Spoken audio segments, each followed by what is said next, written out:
Milad-un-Nabi asthma দ্বারা প্রমাণিত, মিলাদুন্নবী কিয়াস দ্বারা প্রমাণিত। শাইখুল ইসলাম ইমাম তাইমিয়া রাহিমাহুল্লাহ বলছেন, দুনিয়াতে বেদাত চালু হয়েছে বলদ মার্কা মুসলমান দিয়ে, গর্ধব মার্কা মুসলমান দিয়ে বেদাত চালু হয়েছে। নারায়ে রিসালাত বলে, আরে বেটা মিলাদ তো পড়াবি ভালো কথা, ঈদ কালকে তোমাদের সকল ঈদের শিরা ঈদ, তোমাদের ঈদগাহ কোথায়? সেই ঈদের সালাত কোথায় হবে? সেই ঈদের ইমামতি কে করবেন? আর সে ঈদের জামাত কয়টায় হবে, কোন মাঠে অনুষ্ঠিত হবে? ভালো করে প্রচার করো যে আমাদের ঈদ অমুক মাঠে অনুষ্ঠিত হবে।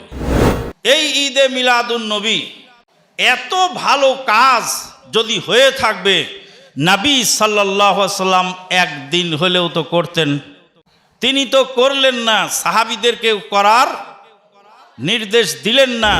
যেই ঈদে ঈদের সালাত নাই, সেই ঈদ আসলে কোনো ঈদ নয়। আমাদের ঈদ কয়টি? ঈদুল আযহা ওয়া ইয়াউমুল ফিতর।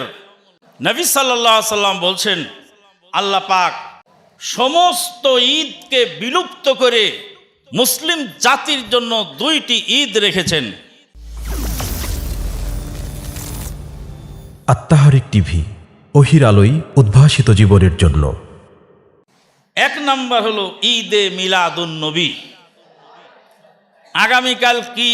আগামীকালে কি হবে? ঈদে, সকল ঈদের সেরা ঈদ ঈদে মিলাদুন নবী।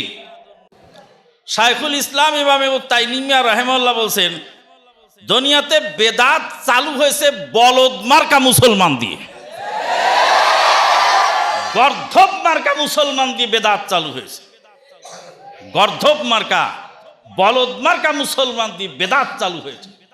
আরে বেটা মিলাদ তো কালকে পড়াবি ভালো কথা, ঈদ কালকে তোমাদের সকল ঈদের শিরা ঈদ, তোমাদের ঈদগাহ কোথায়? ঈদ থাকতে হলে ঈদগাহ লাগবে না? ঈদুল আযহা আছে কি নাই? ঈদগাহ আছে কি নাই? ঈদের জামাত আছে কি নাই? তাহলে তোমাদের ঈদে মিলাদুন নবীদের সেরা ঈদ, তো তোমাদের ঈদগাহ কোথায়? সেই ঈদের সালাত কোথায় হবে? সেই ঈদের ইমামতি কে করবেন? আর সে ঈদের জামাত কয়টায় হবে, কোন মাঠে অনুষ্ঠিত হবে? ভালো করে প্রচার করো যে আমাদের ঈদ অমুক মাঠে অনুষ্ঠিত হবে। তার মানে যেই ঈদে সালাত নাই, সেই ঈদ হলো ভুয়া ঈদ। যে ঈদে সালাত নাই, সেই ঈদ কি ঈদ? ভুয়া ঈদ, বানাওয়াট ঈদ। একবার বলছিলাম, বলছে পীরে কেবলা বলা যাবে কিনা, পীর সাহেবকে পীরে কেবলা বলা যাবে কিনা।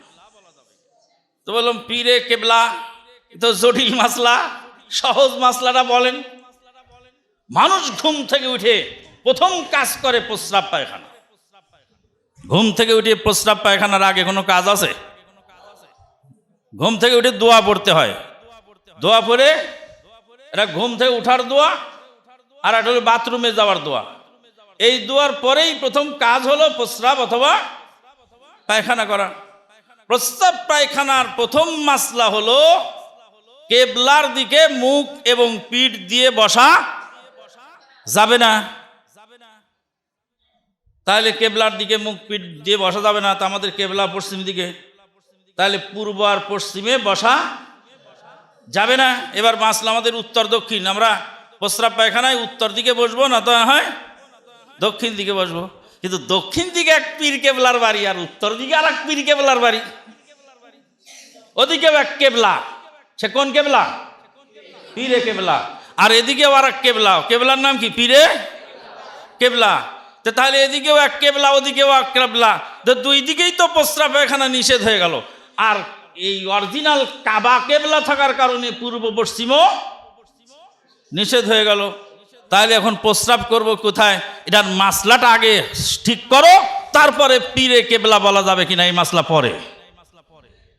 তো বলছে যে পীরে কেবলার দিকে তো পেশাব পায়খানা করা নিষেধ নাই, তো বললাম যেই কেবলাতে প্রস্রাব পায়খানা যেই কেবলার দিকে নিষেধ নাই, সেই কেবলা মানেই হলো ভুয়া কেবলা, সেই কেবলা মানে হলো বানাওয়াট কেবলা, সেই কেবলা মানে হলো 9 নম্বরই কেবলা।